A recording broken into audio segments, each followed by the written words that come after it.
The spouse you assumed waited too long may not have. I am begging you, do not be the family that leaves $50,000 sitting on the table because you guessed you did not qualify instead of taking 10 minutes to actually check. Now, there are some rules on timing and eligibility, and I want to give them to you honestly so you go in with your eyes open.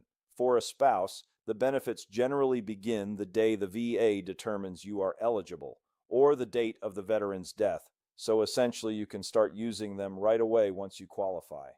As for how long you have to use them, the rules changed around August 1st of 2023.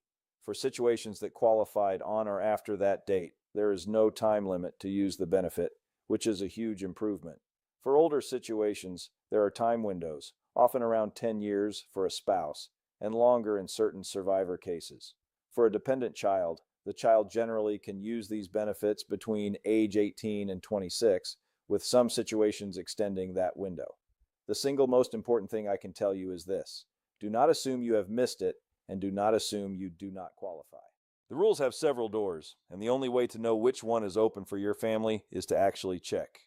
And I want to clear up one thing that confuses a lot of families because it makes them think they already used this up when they did not. Chapter 35 is not your GI Bill. It is a completely separate program. Many veterans transferred their post 9/11 GI Bill to a child or a spouse years ago, and they think, well, we already gave our education benefit away, so this cannot apply to us.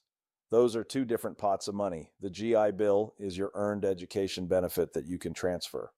Chapter 35, this DEA program, is a separate benefit that exists specifically because the veteran is 100% permanent and total or in a qualifying survivor situation.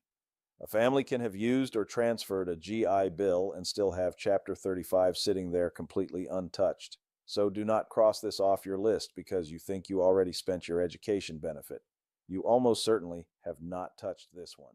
There are even rules that limit using both at the exact same time for the exact same person, but across a family with different dependents, there is real room to use what each person is entitled to.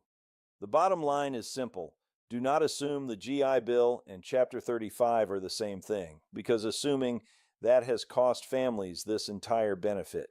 And understand what kind of money this is. This is not a loan. There is nothing to pay back. It is not a discount or a coupon. It is a monthly benefit payment, and it is not taxed the way a paycheck is.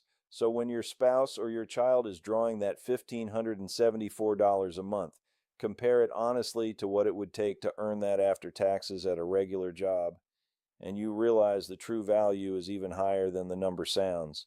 This is the government paying your family to go build a better future with money that was set aside for exactly that purpose because of your service.